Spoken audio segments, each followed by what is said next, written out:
আজ যদি আরবের সবগুলো দেশ ইরানকে সাপোর্ট করত, ধর্ম বর্ণ নির্বিশেষে, অঞ্চল বিদেও আঞ্চলিকতা এখানে কাজ করতে হবে। সকল দেশের, পৃথিবীর সকল মুসলমান, শিয়া, সুন্নি, ওহাবি, কোহাবি, সালাফি, কালাফি জাত সবাই মিলে আজ ঐক্যবদ্ধভাবে আমেরিকান সাম্রাজ্যবাদের বিরুদ্ধে লড়াই করতে হবে। এই মহাশক্তিকে এককভাবে ইরান ঠেকাতে পারবে না। আসুন, ইরানে শিশু হত্যা করা হচ্ছে, নারী হত্যা করা হচ্ছে, সিভিলিয়ানদের উপর গোলাগুলি করে হত্যা করছে, বোমা মারা হচ্ছে, আণবিক শক্তি ব্যবহার করছে। এখানে বসে বসে তসবি টিপলে কাজ হবে না।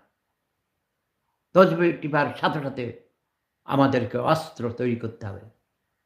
ঐক্যবদ্ধ গণ আন্দোলনের কাছে সকল শক্তি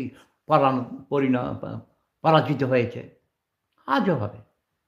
আসুন, আমরা সবাই মিলে প্রয়োজন বোধে ইরানে যাব, যুদ্ধ করব। চলো চলো ইরান চলো, আমরা সবাই মুক্তিযোদ্ধা, আমরা মুক্তির জন্য যুদ্ধ করব। শোষণের হাত থেকে, নির্যাতনের, নিপীড়নের হাত থেকে। ইরানের অপরাধ কি? তাদের তেল আছে, তাদের তেল নিয়ে যাওয়ার জন্য ইরাককে ধ্বংস করে দিয়েছে তেলের জন্য। আজ গাদ্দাফির সেই লিবিয়াকে ফকির করে ফেলেছে। নাইজেরিয়াতে অনেক তেল ছিল, পৃথিবীর সবচেয়ে বেশি তেলের ভান্ডার ছিল। আমেরিকানরা সেগুলো নিয়ে গেছে। এগুলো ইতিহাস জানতে হবে। চিৎকার দিলে কাজ হবে না। নিজেদের সংগঠনকে আগে শক্তিশালী করতে হবে, নিজেদেরকে ঐক্যবদ্ধ হতে হবে। মন মেজাজ খারাপ করলে চলবে না।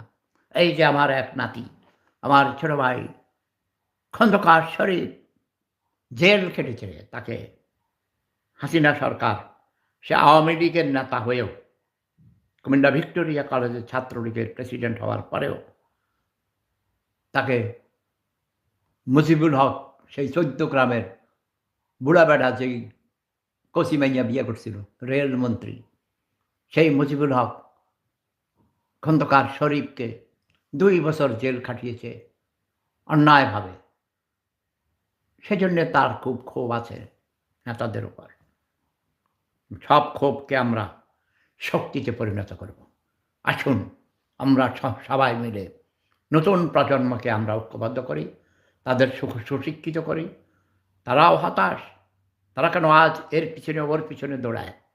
একবার জামাতের পিছে, আবার বিএনপির পিছে, আবার আওয়ামী লীগের পিছে কেন? ওয়াই? তারা কারো কাছকেই কোথাও আস্থা পায়নি, কাউকে তারা বিশ্বাস করতে পারেনি। সবাই তাদের সাথে প্রতারণা করেছে, জনগণের সাথে প্রতারণা করেছে। তাই তারা কাউকে বিশ্বাস করতে পারে না।